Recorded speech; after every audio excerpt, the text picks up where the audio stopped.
guys, today is Saturday at wala pala tayong trabaho. So yun, katatapos ko lang mag-live at katatapos ko lang mag-live sa aking YouTube. At maraming salamat nga pala sa dumalo sa aking live. At yun nga guys, dahil sa wala akong trabaho at nakatambay lang ako sa room ko, hindi ako lumabas. So yun, napag-isip-isip ko na instead na magmuni-muni ako, ay gagawa ako ng makain ko.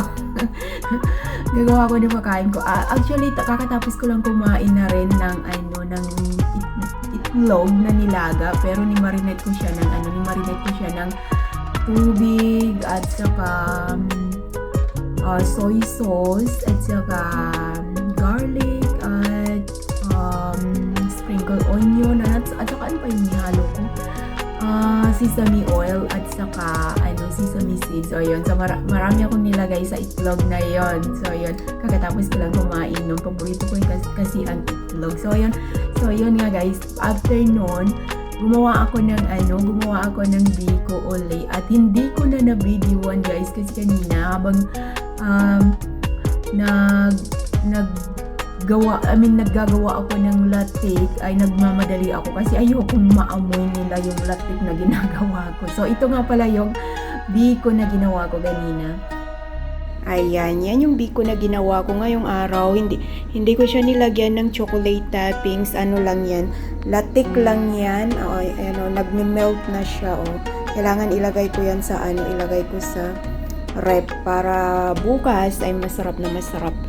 So, ayan, yan yung ginawa kong biko ngayong araw. At saka, yun lang, yung toppings na ginawa ko nga pala ay, condensed milk at saka latik. At yun lang.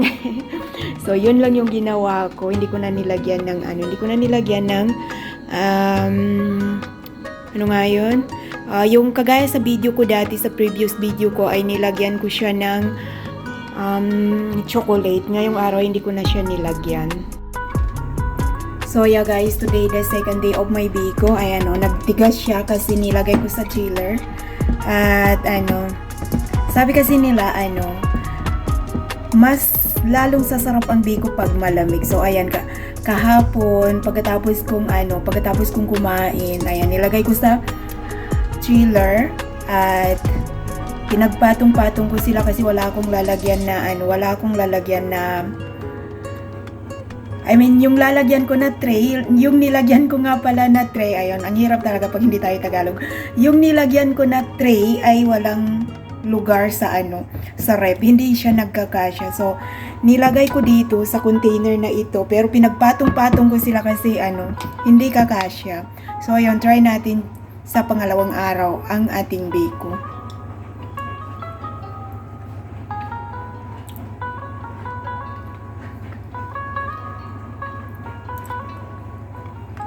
Masarap talaga siya guys pag malamig.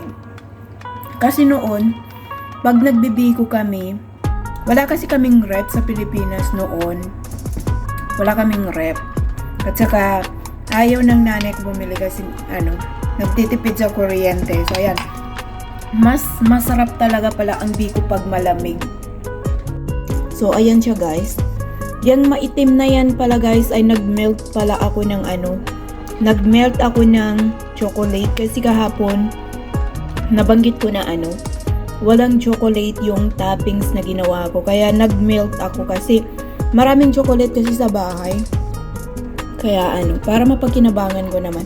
Hindi rin kasi ako mahilig sa chocolate. Ganito lang pag nagbibiko ako guys ay nagtubig siya yan yung gatas na nilagay ko nga pala.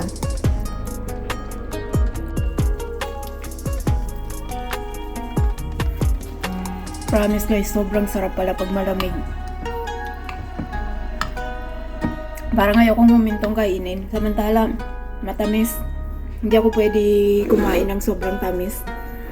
Kasi, yung ginawa ko, nasa 2 cup and half pala. Tapos nilagyan ko ng 3/4 na asukal. Ito yung sinukatan ko. Tapos, nadagdagan pa ng tamis nung condensed milk at saka nitong chocolate. Kaya matamis yung ginawa ko. At saka, ang sabi ko, paabutin ko ng 1 linggo. 1 linggo ito bago maubos. 1 linggo para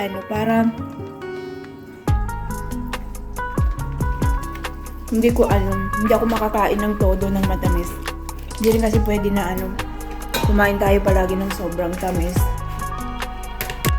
Hi guys, today is the 3rd day of my biko. Ayan, check natin kung ganun pa rin. Ganun pa rin yung lasa. Sorry, kakagising ko lang. Kung napapansin niyo, kakagising ko lang. Pero nagilamos na ako. So, ayan. Nagtigas na talaga yung aking biko.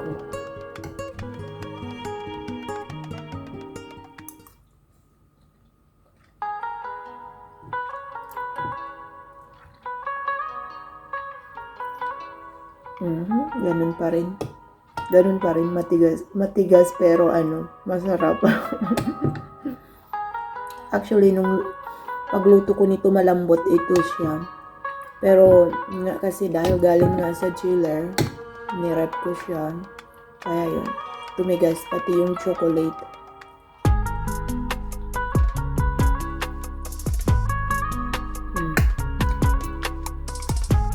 Ganun pa rin masarap. Hindi pa rin nag-iba yung lasa. Pero yung itsura, hindi mabenta. Kung nagtitinda lang ako, hindi mabenta yung itsura. Pero masarap siya. So yeah guys, today the 4th day of my biko. At yun nga guys, tinikman ko kanina. At hindi na siya masarap. Matigas siya na parang hilaw na kanin. Yung magluluto tayo ng half cook na kanin, ganun yung lasa niya. Ewan ko dahil ba siguro sa nilagay ko sa ref o talagang ganun. 2 to 3 days lang ang nakakaya. Hindi siya sira, hindi siya panis, pero matigas na parang hilaw na kanin.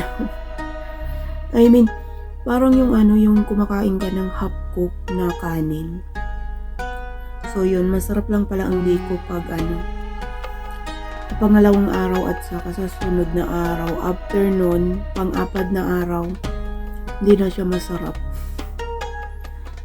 Ewan ko dahil ba siguro sa nilagay ko sa ref o dahil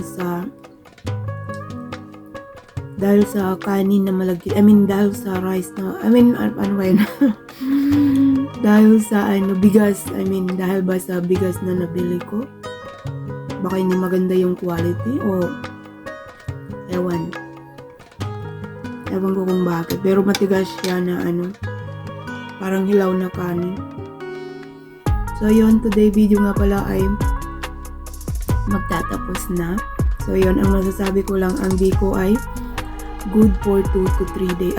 Good for 2 to 3 days lang. Ang 4 na araw hindi na masarap.